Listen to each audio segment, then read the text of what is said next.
And with that, we always take up donations for those who want to donate eggs or candy for the kids' Easter egg hunt. So just want to make sure that you're aware of that. And the second thing has slipped my mind. It was right below that in the newsletter, and I don't know where I put the newsletter. Read your newsletter better than I do, and keep our events that are in the forefront of your mind. But wanted to make sure we knew about being able to donate for the eggs and the Easter egg hunt that's coming up. Before we get into our Bible class tonight, Trey is going to come and lead us in a song. So let's stand as Trey comes and leads us in that song.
Well, good evening. I'm going to let you in on a little secret sometimes. Sometimes as we prepare lessons that we teach, the lesson is designed for the one that is presenting it. And this is a very Jonathan-centric lesson. But I think it's going to apply to you as well. And before we get into this, I want to take you down a little rabbit hole that has been my last year. But we're going to start maybe 10, 14 years before then. Around the same time, we found out that we were having our first child and I was losing my job. We transferred to Dothan, Alabama, and then began the journey of hoping to one day move back home. And for the next, 12, 13 years, everything was centered around, will this get us back to North Alabama? We lived in Dothan for a little while. I really started trying to get back to North Alabama. A job came up in Montgomery, Alabama. So we moved thinking that's a little bit closer. But even then it was, how do we get home? How do we get to home? And how did we define home? It was more or less the congregation that we went to, the family that lived around us, the friends that we grew up with. We wanted to get home. I tried to apply for several jobs up here, and nothing ever panned out. In the spring of last year, we moved home to North Alabama. Home was not home anymore. We come up here, we see the little things. I'm come around a curve. I'm excited to tell the kids of what I did in my youth in this field. I can't tell you because this is being recorded, and I don't want this to be on the record. As I'm getting ready to tell my kids what I did in this field, I realize that's now Publix.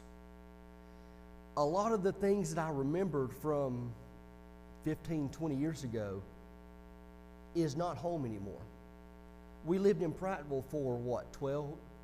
A number. I'm not going to try to guess the number, then my wife tell me what's wrong. A long time. Prattville became more home to us than where we thought was home. Then we move up here. People that in my mind are still 2, 3, 4 years old now have kids older than they are in my mind. I'm home, but I feel like I've left home. I feel like I have no home. In all of this,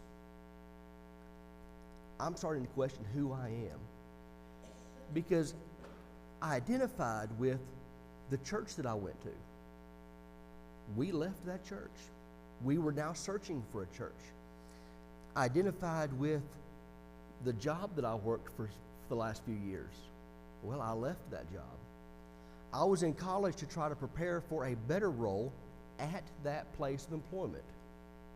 I'm now in college seeking a degree that I don't know what I'm going to do with. And I've spent a lot of money to have no idea what I'm going to do with this degree. And so I went from, I know exactly what I want to do. I know exactly what path I'm in. I get excited on, we're going home.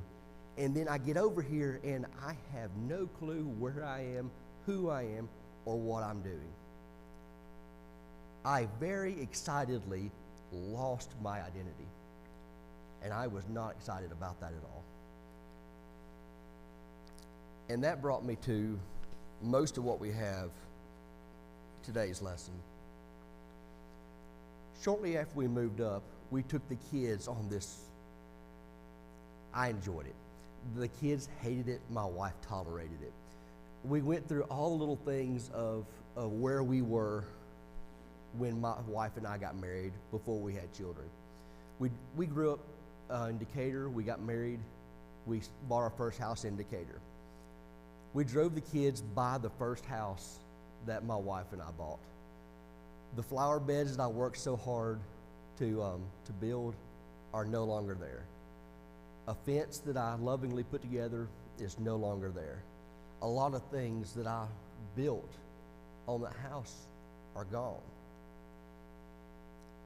I built a grapevine, or a trellis to hold a grapevine. It's not there.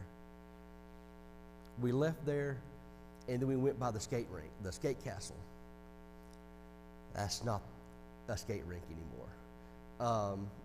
We went by a park that I really played in my youth, and it looks nothing like it did in my youth. And we went place by place by place. It's like nothing is remotely close to the way it is today.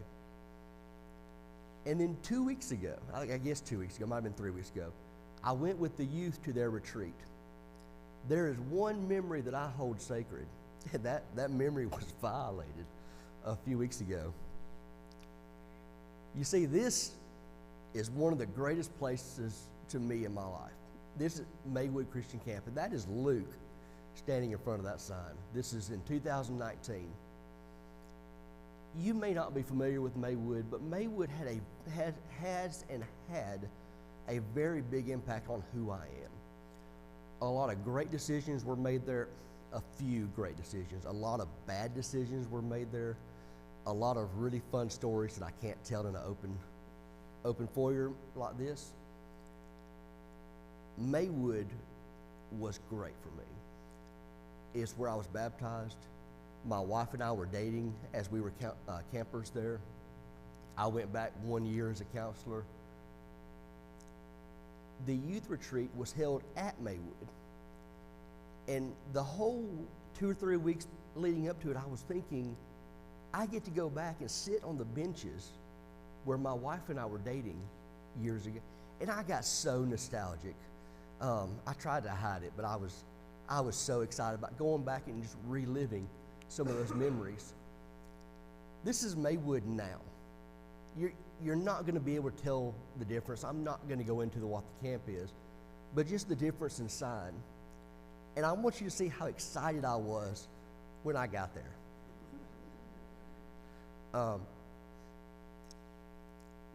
I pulled over to take a picture of me in front of the sign because in my mind, I'm a few hundred feet away from reliving all these memories from my childhood. Not one of those buildings that I remembered stands. Not one. All of the things that I remembered, they're not there anymore. The cabins that I remember are more like chicken coops. Matter of fact, I built chicken coops. My chickens had it better than I had as a camper at Maywood.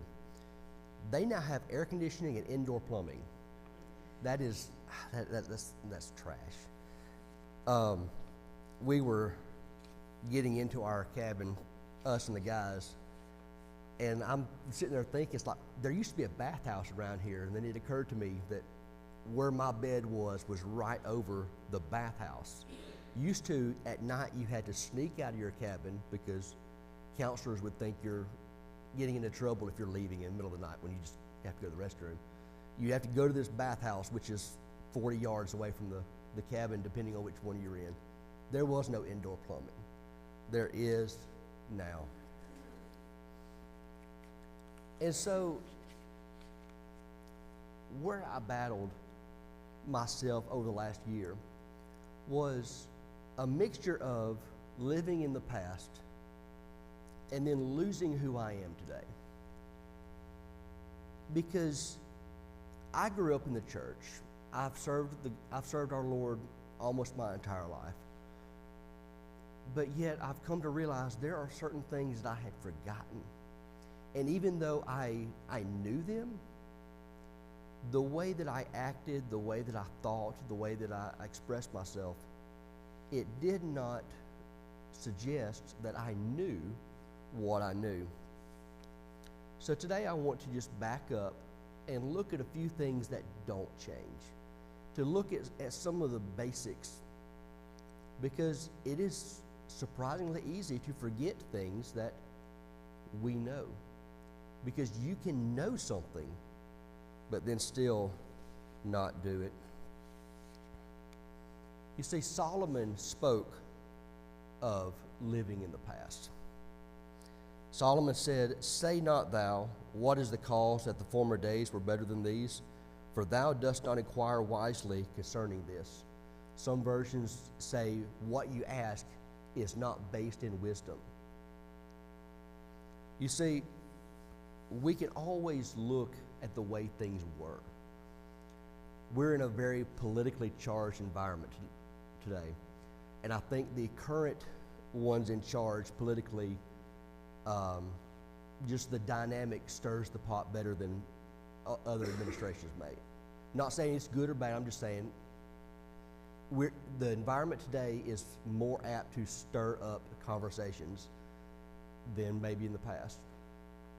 And I've heard people say that used to, one person could say one thing and one person could say another thing, and just you could disagree but still respect each other. We're not there anymore. And we look back at the way things were in the past, in what might be the good old days, and we long for way things used to be. We spend too much time thinking how things could be better, and we lose sight of where we are currently. So I have, I think, 4 points. God loves us. and Jesus loves us. But the question then becomes, how do I love him back? How does my actions show it? How does my thoughts show it? And the analogy that I have of this is as a marriage. A good marriage, and I hope this analogy works for you. If it doesn't, I'm sorry on multiple levels. But a good marriage, there's great conversation. You listen, you speak, you seek to understand, you ask questions. There's deep conversation. How is your conversation? Do we spend time listening to him in word, in studying? In a marriage, one thing that's important is showing each other how important they are. When looking at your actions, your thoughts, your priorities, what you do, where you go, and how you do it, how does that suggest the importance that God and Jesus have within you? Do we spend time speaking to him in prayer?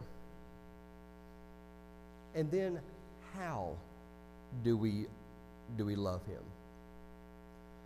One thing I hate about the English language is we're not very expressive with some words.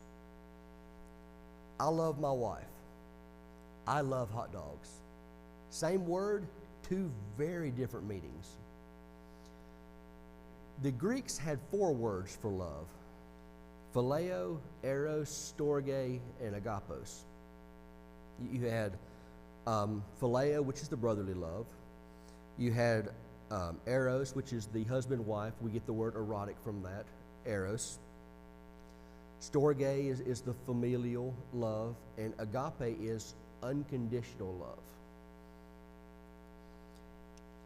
One example of this is when Jesus says, "Peter, do you love me?" Jesus is saying, "Peter, do you love me unconditionally? Do you love me agape?" And Peter says, "Yes, Lord, I phileo you. I love you as a brother." And again, Jesus says, "Peter, do you agape me?" "Yes, Lord, I phileo you."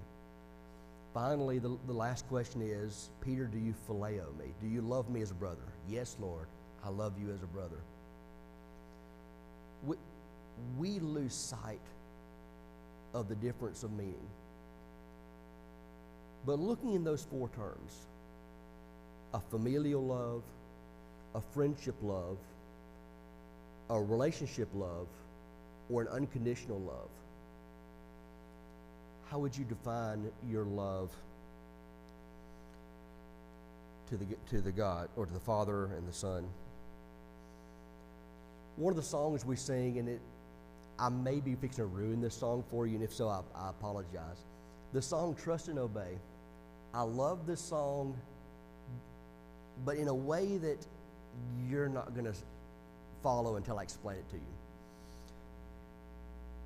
One of the verses is, "When we walk with the Lord in the light of his love, and we walk by his side in the way."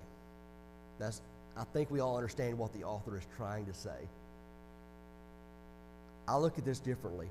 If you've walked with a small child down a path, where is that child? They are right in your way. You're trying to walk, and they're right here. You're stomping over, you're tripping over them. Why? Because they love you.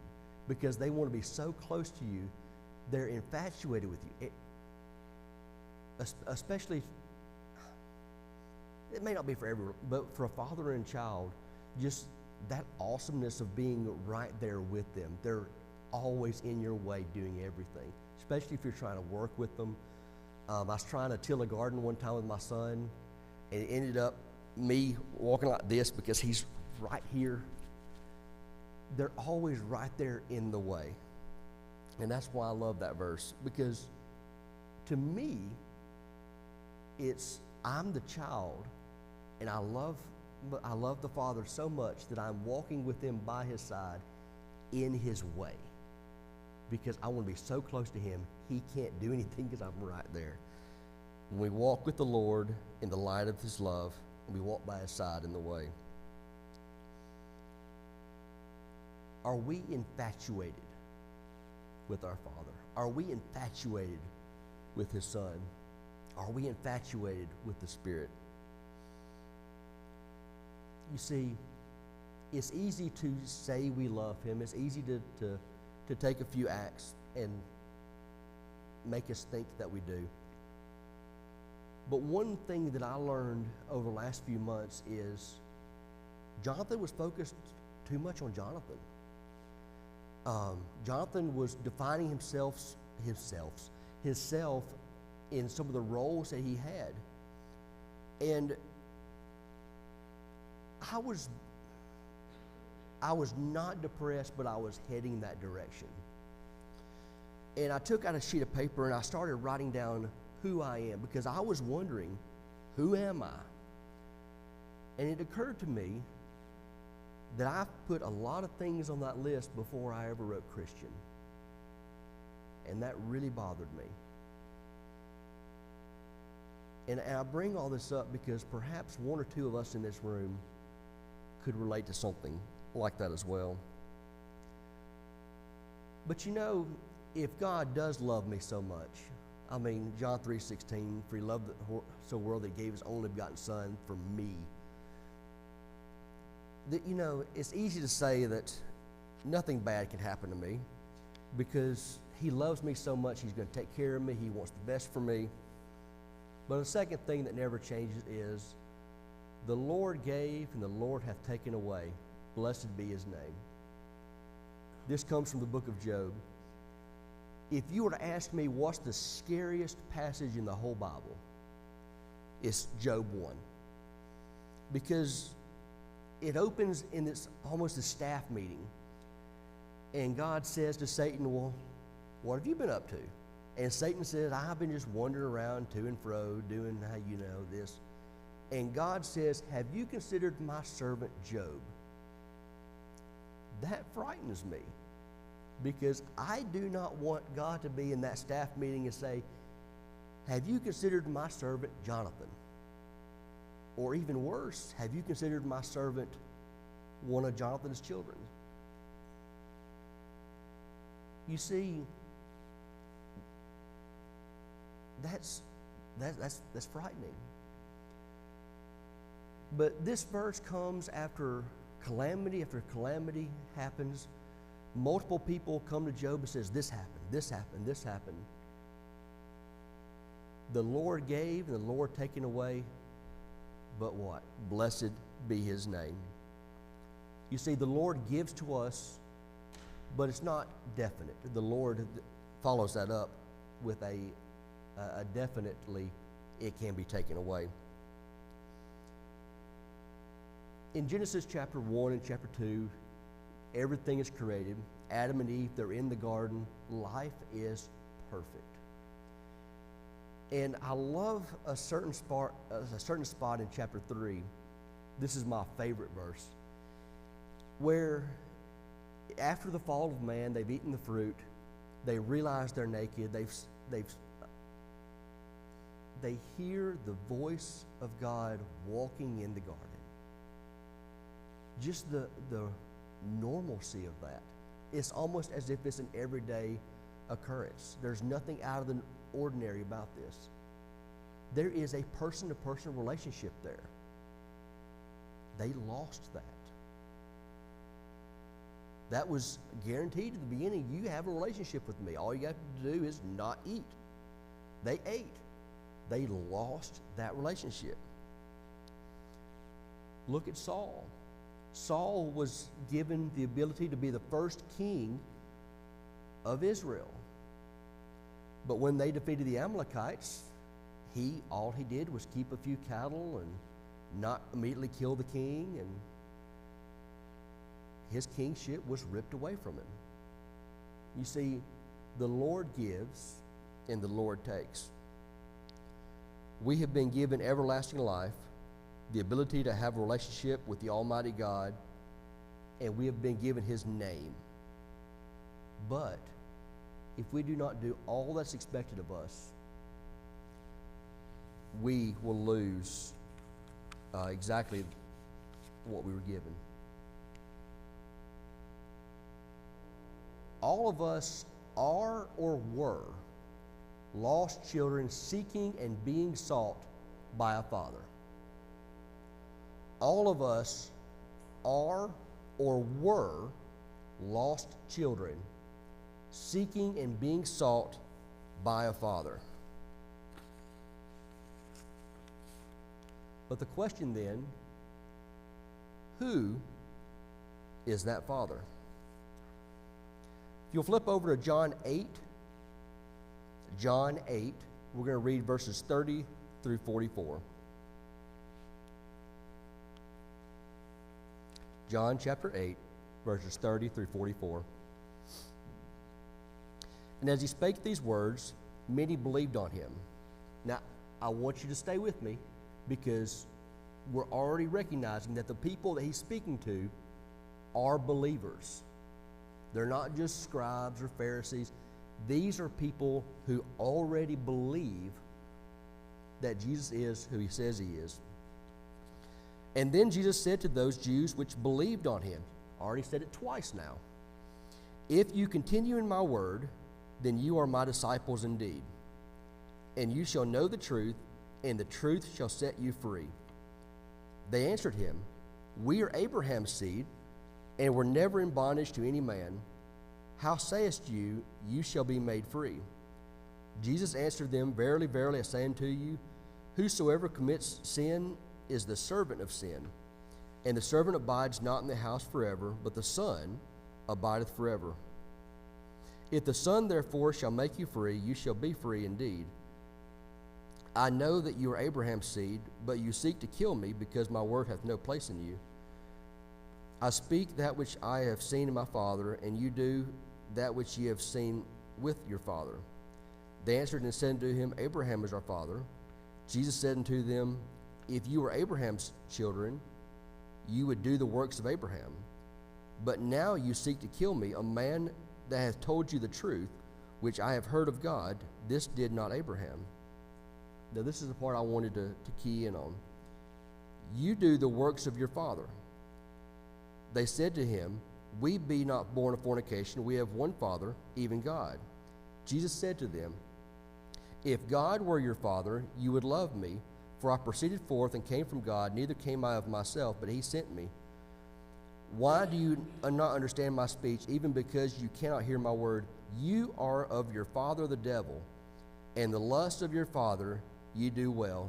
He was a murderer from the beginning, and abode not in the truth, because there is no truth in him.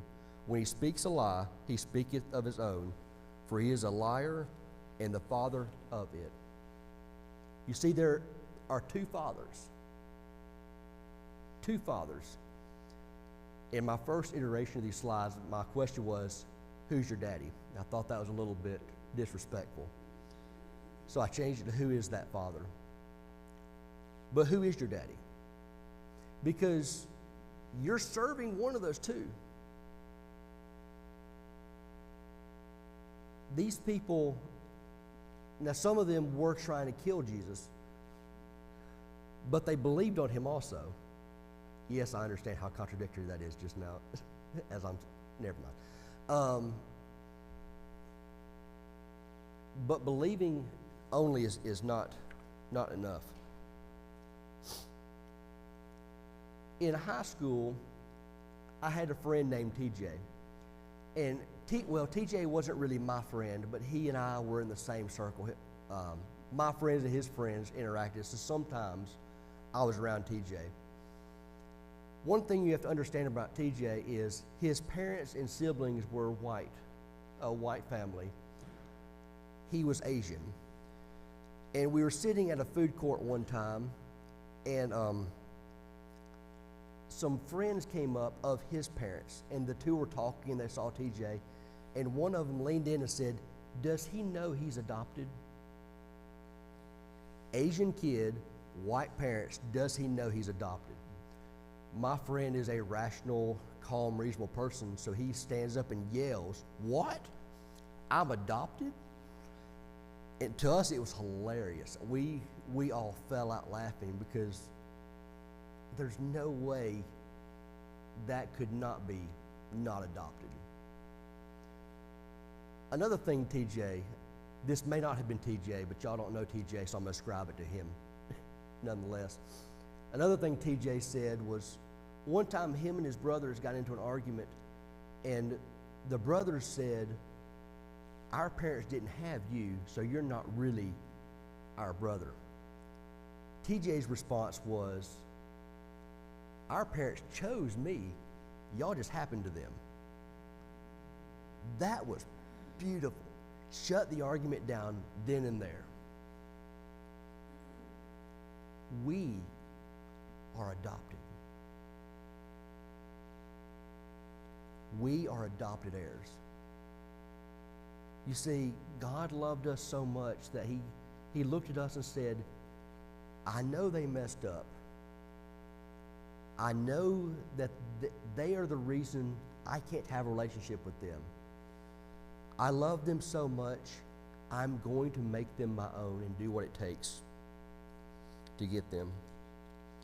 Romans chapter 8, 14 through 17, for as many of you as are led by the Spirit of God, they are the sons of God. For ye have not received the spirit of bondage again to fear, but ye have received the Spirit of adoption, whereby we cry, Abba, Father. And let's pause for a second, because that word Abba, Father, it doesn't really ring to us as well as it would have back then. Abba is a familiar term. It's almost akin to our daddy. It's a term that you would use if you're intimately aware with someone. So, and this was my justification for saying, who's your daddy? But it still seemed a little bit irreverent. But what the writer is saying is, we have not received the spirit of bondage again, but you have received the spirit of adoption, and because of that, we can be so familiar with our God that we can speak directly to him. The Spirit itself bears witness with our spirit that we are children of God, and if children, then heirs, heirs of God and joint heirs with Christ, if so be that we suffer with him, and that we may also be glorified together. I was teaching this lesson at Maywood the same year that picture of the first sign with Luke was taken.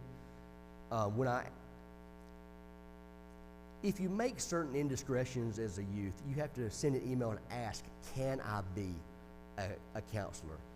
And I didn't know if they'd say yes or not. But when they said yes, I said, look, I really want to teach a Bible class. And they let me. And I was teaching that verse in the Bible class. And one kid was really struggling to get this. And I really want to drive home that even though we are to be respectful, we can still have that intimate, friendly relationship there with our God. And then one of the kids said, so we're adopted children, right? It's like, yes. Jesus is the Son, right? It's like, yes. The church is the bride of Christ, right? Yes. So God is our father-in-law. It's like, no. But that segued right back into, and then they finally got the point. You see, we are in that family. We are heirs. We have a great offering laid out before us. But just like our last point, if we don't do what we have to do to obtain it and to maintain it, we will lose it. So the question above or in front of us is, who is that Father? To answer that is, whose business are you about? I didn't write down what chapter it is, so I don't know off the top of my head. But in Luke, where Jesus separates from Mary and Joseph, and he stays back in Jerusalem, and they journey for a day, and then they look for Jesus for a day, and then they journey back. Anyway, 3 days after they lost him, they find him in the temple. And he's asking questions, and he's learning. Custom dictates that the father speaks out. The father would then reprimand the child publicly. One thing I've always found interesting is the mother, Mary, speaks out. Why did you do this to your father and me? And Jesus says, how is it that you sought me? Did you not know that I must be about my Father's business? Who is your Father? What business are you on that answers that question? Fourth thing that never changes, God. Hebrews 13 verse 8, Jesus Christ is the same yesterday, today, and tomorrow. John 14 verse 7, Jesus says, if you had known me, you should know that my Father also, and from henceforth you know me. Let me just start over. I messed that up twice. John 14 verse 7, if ye had known me, ye should have known my Father, and from henceforth you know him and have seen him. So from these two verses, we can realize that if Jesus does not change, and if you can look at Jesus and know God, therefore, God does not change. Popular belief is you have two different gods. All of us may not say we've believed it. I've heard people say this, but a lot of times our actions or our thoughts suggest we may believe this, that the God of the Old Testament demands retribution and punishment and exactness, whereas the God of the New Testament is more loving and kind and patient. Those two gods are one and the same. There's no different. You see, just because he may seem to be more patient, the expectations are the same. Just as Adam and Eve lost their relationship, God will not hear us if we are sinning. 1 Peter 3 and verse 12, for the eyes of the Lord are over the righteous, and his ears are upon their prayers, but the face of the Lord is against them that do evil. John 9 and verse 31, now we know that God hears not sinners, but if any man be a worshiper of God and doeth his will, him he hears. You see, God does not change. Sometimes our interpretation of God changes, but God himself does not. I believe this is my final point.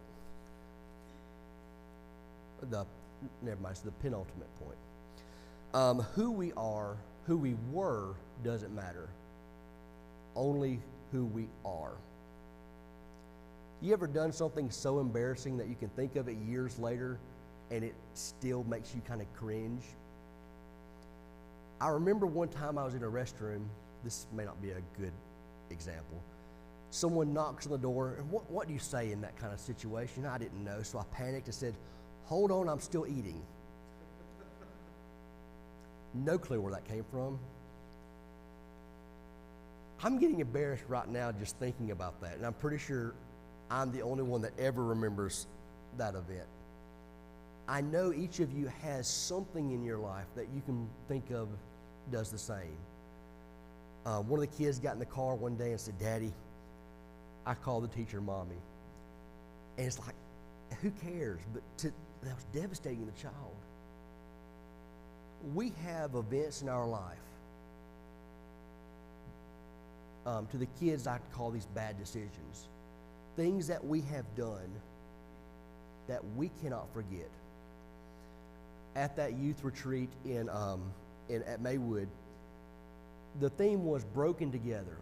And what Michael tried to do was bring some of the adults in to tell the kids some of the things that we did when we were their age, so that we could relate to them, and so they could understand that we may look like we have it together, but there's nothing you're not living through that we haven't already gone through.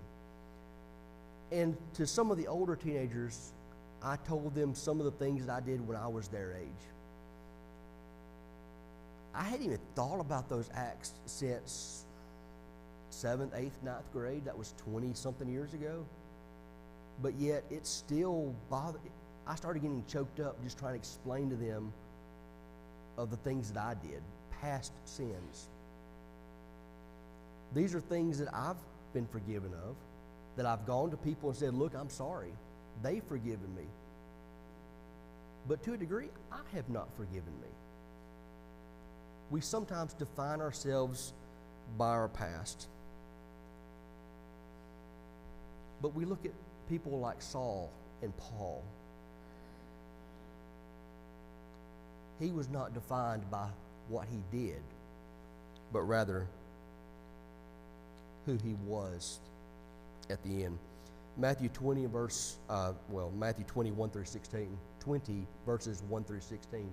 You've got the parable of the workers in the vineyard. A landowner goes out. He goes out several times, early in the morning, 9 a.m., noon, 3 p.m., and finally 5 p.m. And each time he gathers more workers. He says, "Come work for me and I'll pay you a denarius." At the end of the day, they all gather up and he starts paying those who came in last. He pays them a denarius. And then those who came in at 3, he pays them a denarius. And those who came in at noon, he paid them a denarius, and so on. And then, why? We have been here all day. We've worked in the hot sun. We've worked in the heat. It's been hard. These people have been here an hour. Why do they get the exact same as what we got? It does not matter who we were. It only matters who we are. So then what's something that does change? Me. You. You see, you can change how you view everything. You can change your mindset. You can change how you determine to focus. Going back to Ecclesiastes 7 verse 10, "Say not thou, what is the cause that the former days were better than these? For thou dost not inquire wisely concerning this." What Solomon is saying is, don't dwell on the past. Don't wonder why things were better. Don't look back and try to relive your past. Look at where you are today. What is your purpose? Who are you? How would you define yourself? Not how you would put the words into order, but if you look at your actions, your decisions, your thoughts, your priorities, how would those define you? Whose are you? Looking at your love and how you expressed your love, how is your love for Him demonstrated? You may believe, but who is your Father based on your actions, thoughts, and desires?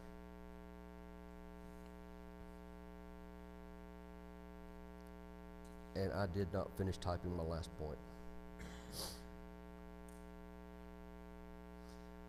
I have a really great sentence at the end of this paragraph, but it's only got 4 words, so I don't know what it is.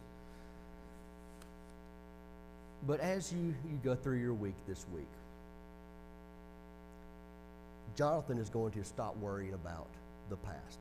And Jonathan has done a really great job since he put this nice lesson together for me. Don't worry about who you were. Don't worry about who you have been.